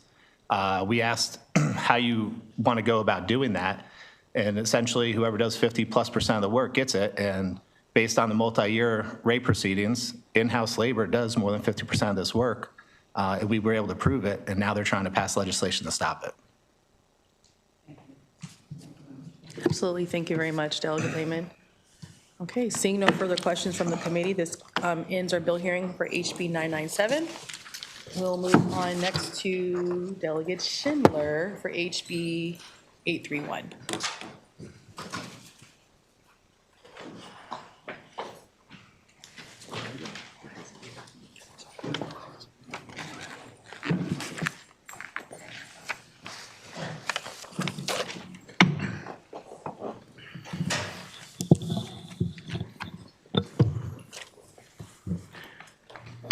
Good afternoon, Mr. Vice Chair, esteemed colleagues of the GLE Committee. For the record, I'm Delegate Matthew J. Schindler, and I'm pleased to present House Bill 831. This bill is cross-filed with Senator Harris as Senate Bill 922, and this legislation extends collective bargaining rights to employees of county and municipal governments throughout our state. As many of you may be aware, some of our public employees in the county and municipal governments currently do have collective bargaining rights. But unfortunately, this does not exist for all local government employees. This legislation does not mandate collective bargaining. However, it enables collective bargaining for all local government employees. The freedom to collectively bargain should rest with the employees to determine whether they wish to organize and collectively bargain. The freedom should not be at the discretion of an employer, whether they're a public sector or private sector employer. Additionally, subject to certain exceptions, this legislation applies to Public Employee Relations Act to local governments. In 2023, the General Assembly made significant progress towards modernizing and streamlining our public sector collective bargaining laws by passing the Public Employee Relations Act. This legislation consolidated various public sector collective bargaining statutes for K-12, state, and higher education workers to streamline processes and procedures for labor relations. Additionally, the legislation consolidated 3 different public sector labor boards into one, the Public Employee Relations Board. This legislation continues the trend towards streamlining and modernizing our public sector labor relations, while also providing an additional deputy director position for the Public Employee Relations Board to account for the expanded jurisdiction. Local government jurisdictions that already have existing collective bargaining laws in place will have 1 year to seek certain exceptions from the Act. At its core, this bill is simply about fairness and consistency. Collective bargaining rights should be applied fairly, and all municipal and county employees should be afforded the right to engage in collective bargaining efforts if they so choose. And with that, I would respectfully request a favorable report on House Bill 831. Thank you, Delegate Schindler. Do you have a specific order you'd like your panel to testify? Whatever the Vice Chair would prefer. Okay, then whoever is ready. All right. Thank you. Good afternoon, Vice Chair Kerr, members of the committee. My name is Christian Goebel. I serve as the Legislative and Political Coordinator with AFSCME Maryland Council 3, testifying in strong support of HB 831, and we thank Delegate Schindler for bringing this legislation. Our council represents approximately 55,000 public service workers across the state of Maryland at all levels of government, including city, county, state, and higher education. As you've heard, this legislation will extend collective bargaining rights to all county and municipal employees throughout Maryland. This is critically important as approximately half of our counties and many more of our municipalities do not have collective bargaining laws for those local government employees. Our state has a history of incremental progress towards expanding collective bargaining rights. From 1968 to 2024, various groups of public employees attained collective bargaining rights through the Maryland General Assembly, including K through 12, state, higher education, and county public library workers. In recent years, our state has made significant progress updating our public sector labor laws. Beginning in 2021, the General Assembly passed legislation authorizing collective bargaining for community college employees. This legislation modernized public sector labor relations with streamlined election procedures and uniform unfair labor practice provisions. Again, as the delegate spoke to, this body in 2023 enacted critical reforms with the Public Employee Relations Act that merged our 3 different public sector labor boards into one Public Employee Relations Board. This legislation continues our push to modernize our public sector labor laws. It applies the Public Employee Relations Act as a floor to our local governments, but enables flexibility by permitting local jurisdictions to adopt local collective bargaining laws subject to approval by the PERB. The PERB would retain jurisdiction over local governments regarding certification of elections and addressing unfair labor practices. This practice is consistent with other states that also utilize one labor board to administer and enforce public sector collective bargaining laws for various groups of public employees, including local government employees. With that, we respectfully request a favorable report on the bill. Thank you. Thank you, Mr. Chair and members, or Mr. Vice Chair, rather, and members of the committee. My name is David Marr. I'm an attorney. I represent AFSCME Council 3, as well as other public sector and private sector unions in the state of Maryland. And through that, I've seen the great diversity of both the existence and non-existence of collective bargaining laws that exist in our state. And while, as has been said, the General Assembly has done a great deal of work in the last couple of years to both modernize and to standardize and centralize the administration of collective bargaining laws, at the county and municipal level, there is still a patchwork. And that is because the existing state of affairs in the state is that collective bargaining laws for county and municipal employees are left up to the individual counties and municipalities themselves. This bill, as has been said, would extend those rights, the rights to form a union, the right to join a union, the right to decide not to join a union, or to vote against forming a union, and then should a union be formed, to bargain collectively with your employer. That would extend that to all public sector employees in the state of Maryland. I want to talk about the opt-out procedure. So because this has been left up to the individual counties and municipalities, there's a great variety of the, let's say, maturity levels of collective bargaining laws in this state.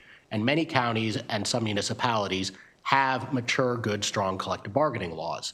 And things, recognizing that things are different in different counties, different areas, different municipalities, the bill provides that effectively a floor. And once a county's code or municipal ordinance related to collective bargaining reaches that level, the level of that floor, or exceeds it, they can petition the PERB, the Public Employee Relations Board, for an order exempting them from aspects of this law to preserve and allow them to address the particularities of their situation. So once that floor has been met by an individual county, there is that opt-out procedure that they are allowed to engage in. But otherwise, it is clear that it creates a floor for all employees. So I'm happy to answer any questions about that technical element of the bill or anything else. Otherwise, urge a favorable report on HB 831. Good afternoon, Vice Chair Kerr, members of the committee. Terry Kavanaugh here on behalf of SEIU Local 500. We strongly support the bill. You have our written testimony. I won't go through it, but there's a couple of points I wanted to make. This bill asks you to recognize the fundamental right of all workers to organize and bargain collectively with their employer. That's what it does. We have an odd tradition in Maryland that you basically have to get the agreement of your employer to organize. If this was applied to the private sector, it'd be laughable. Can you imagine Walter Reuther coming together to pass a National Labor Relations Act and saying, well, do you have Henry Ford support for this? And that's really where we haven't too often in Maryland. But across the country, from Washington State to Florida, from Maine to California, workers, whether they're in the private sector, or the public sector, whether they work for the state or local government, have this right. A couple of things I'd like to point out that the opposition may say, well, this is so costly to do this because wages will go up, benefits will go up, all of our costs will go up. Oh, and no one wants this. We'll have to give out huge increases that no one wants, apparently. But not recognizing that only if there's an agreement from both sides do you have a collective bargaining agreement. The other thing they'll may make the point of is our administrative costs will go way up because we'll have to hire law firms all the time to deal with all these issues. Really, most times when contracts are bargained, the smart employers train their human resources staff to negotiate contracts. It's a skill that people can be trained. It can be done collectively through the League of Cities or the Association of Counties, and can be very efficient. So I ask you to support for the bill. Thank you. Thank you. I will now open it up for committee questions. Delegate Wilson. Thank you, Mr. Vice Chair. I guess I'll start with the bill sponsor because I've heard and read a few of the bills coming through about collective bargaining. The other one was for education, and obviously my concern, sir, you said that nobody wants, the talk back and forth is like nobody wants these benefits. I don't think that's the premise. And I guess you were talking about the private sector, but that's a for-profit sector. My concern is, and I was looking through the fiscal note, so when you say nobody, it's the main thing I hear is nobody wants more taxes. And so when we talk about, and I'm just trying to get an understanding of, the fiscal note on this one, weirdly enough, is different than the one for the adjunct professors, because this one said, obviously, there could be significant increases. So unlike a business, a significant increase is on the government, ergo the taxpayer. And I'm just concerned because I understand it's living in this tension, like you said, what the private sector can do versus the government versus the public sector. But again, I know the thing about the public sector is that's tax dollars. So when we look at all this, knowing that we're in a fiscal bind right now as a state, as are many jurisdictions, and you said you heard the main complaint was, well, this will cost us more money. Well, I appreciate the question.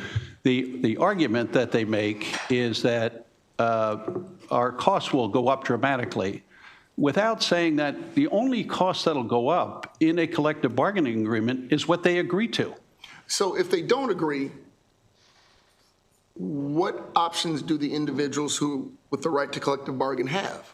Well, it's interesting. On the fiscal note, on the last page of the fiscal note, it talks about there could be, with binding arbitration, that those costs could go up. It also says any labor strike could potentially halt essential services and cause disruptions of local governments.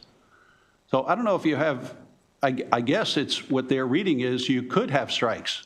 You'd have the right to strike. Do you disagree with that reading? So, Delegate, if I may, or I'm sorry. Yeah.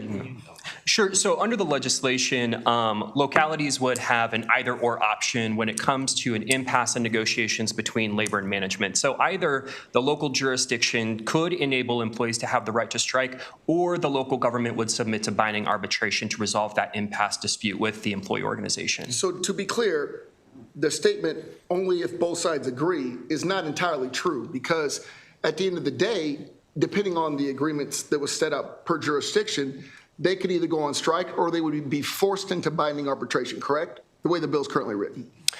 That's correct, Delegate. Okay, so knowing that, I just want to make sure that we're clear in what we're doing. Is we are, and I don't want to say the word potentially, because potentially, I don't know anybody working anywhere that would not negotiate for higher wages and more benefits. So the word, I'm using that loosely, potentially could have significant impact on the expenditures of the locality, ergo the jurisdiction, ergo the taxpayer. Let me disagree with you on one point.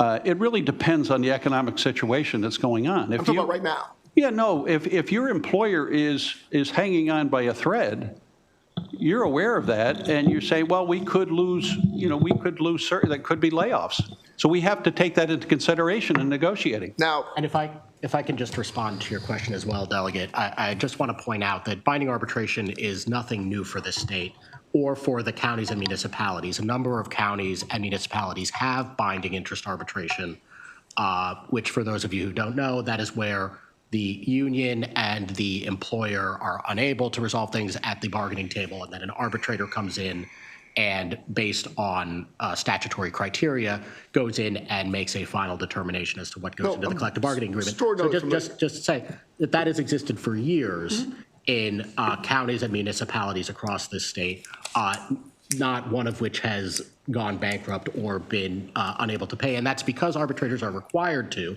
as this bill would, take into account the fiscal position of the entity. And still, there is still a backstop further still, which is that is all based on the ability of the arbitral decision is based on the county municipality's ability to pay in the first place.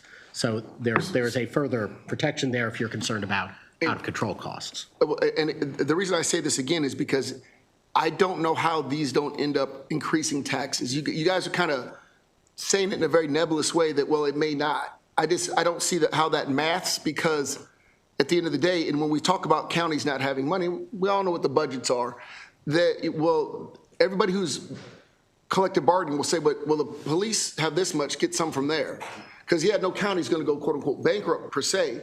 However, the concern still goes that right now, currently what we're facing, not as a nation, but also as a state, and ergo passed down to the localities because they're not even getting as much support from the state, is this is going to I would say clearly force these municipalities to increase their taxes. But your stance is it doesn't.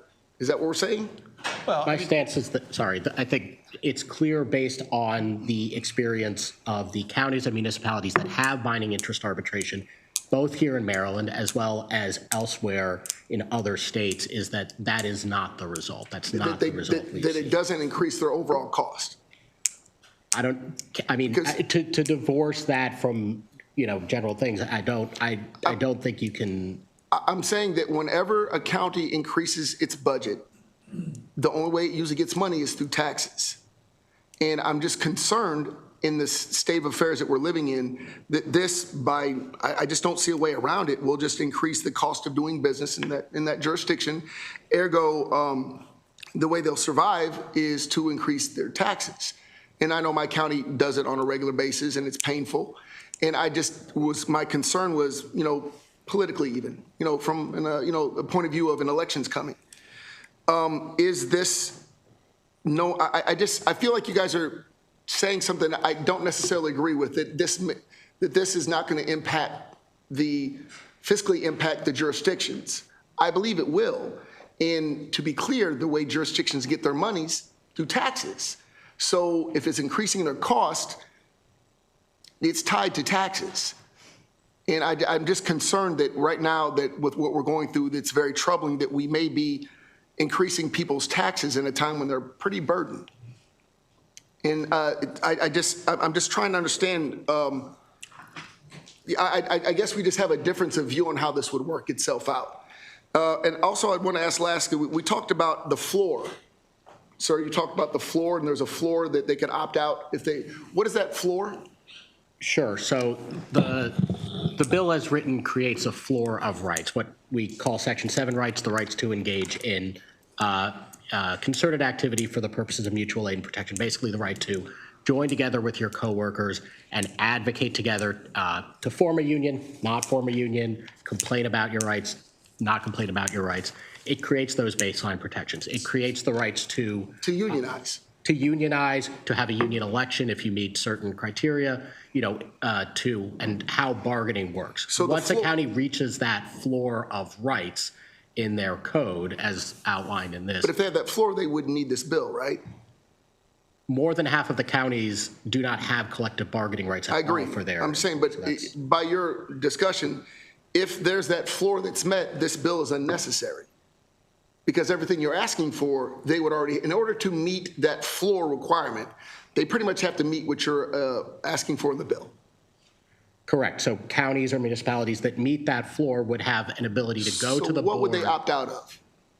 They would opt out of, there's a list of parts of the bill that they would be subject to, and they wouldn't be subject to them anymore. Admitted certain. Beyond the floor.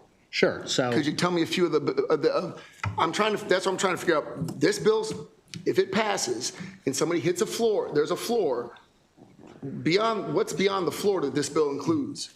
Sure. So the composition of collective bargaining units, who actually has collective bargaining rights, if that rises to whether statutory supervisors have collective bargaining rights, the collective bargaining calendar, I think as was already discussed, the decision of whether to permit employees to strike or to avail the municipality or county of binding interest arbitration. There are a number of elements of this bill that basically are necessary to apply to counties or municipalities that do not have any ordinance or code material at all on these subjects.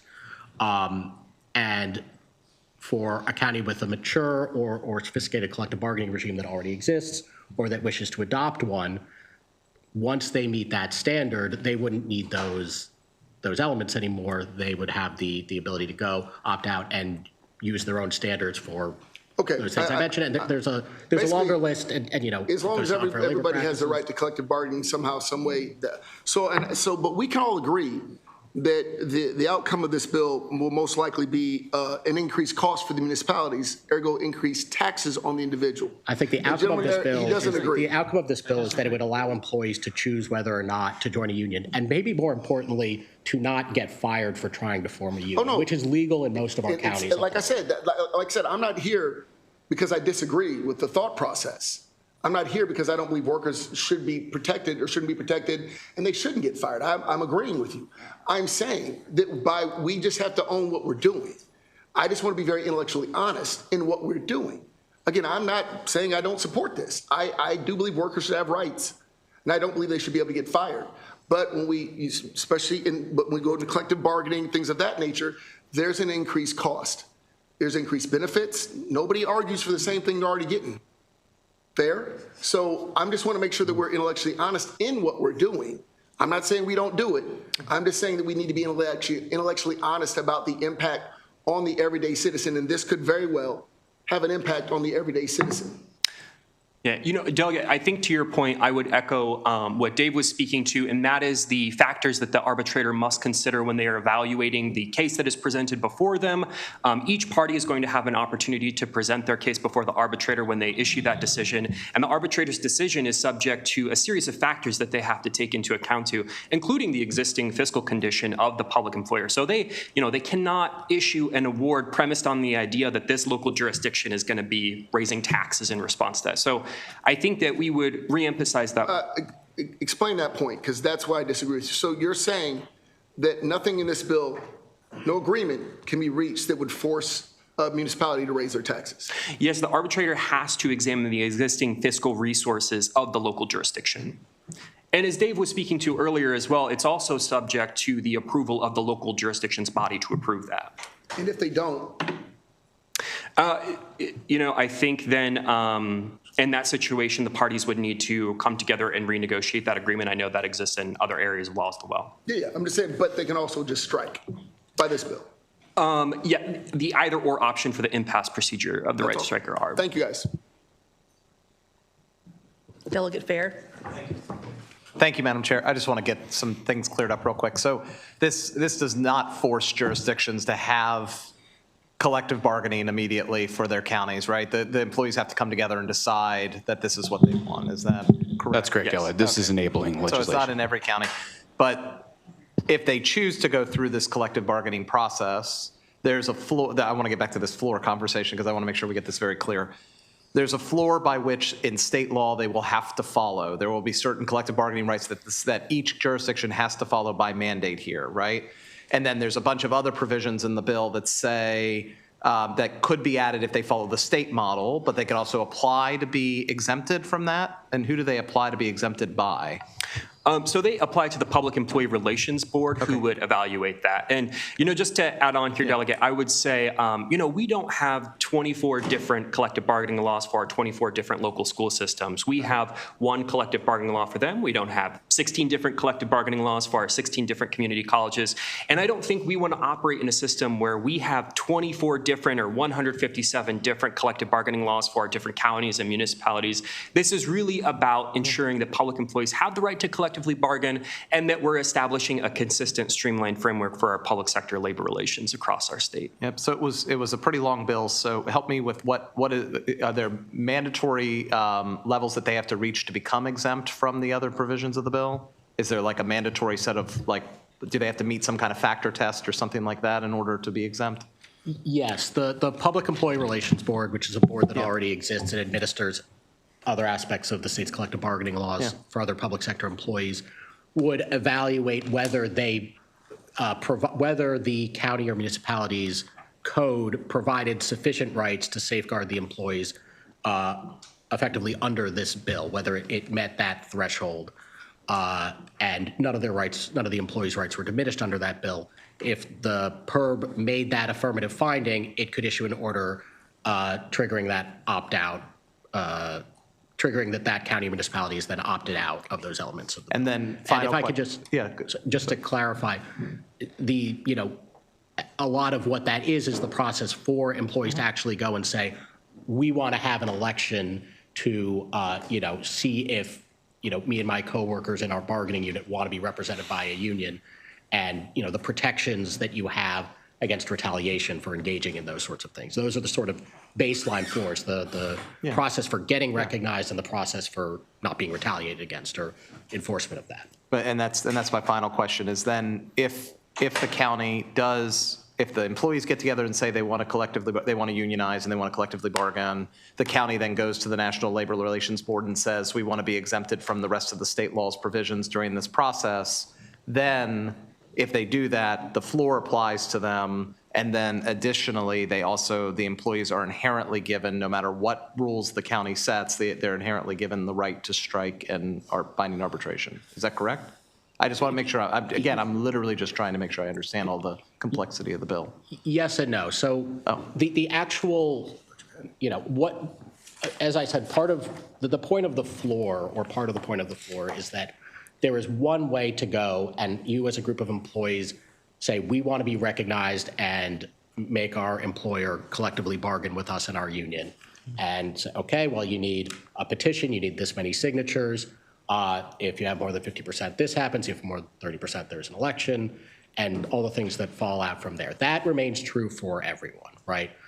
The counties can then opt out of certain elements of the law that are there surrounding specifically what constitutes an appropriate bargaining unit, whether supervisors are a recognized bargaining unit or not, what the calendar is, those sorts of things I listed, and they go to the PERB to get opted out of all that. They can do that before any employee union is formed. They can do it afterwards. As long as they meet that threshold, they can go to the board and get the order opting them out of it.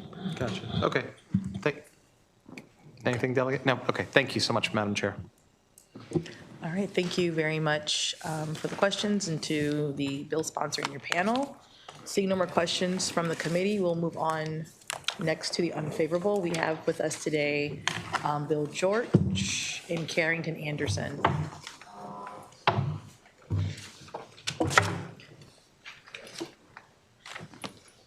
I don't know if I said your name correctly.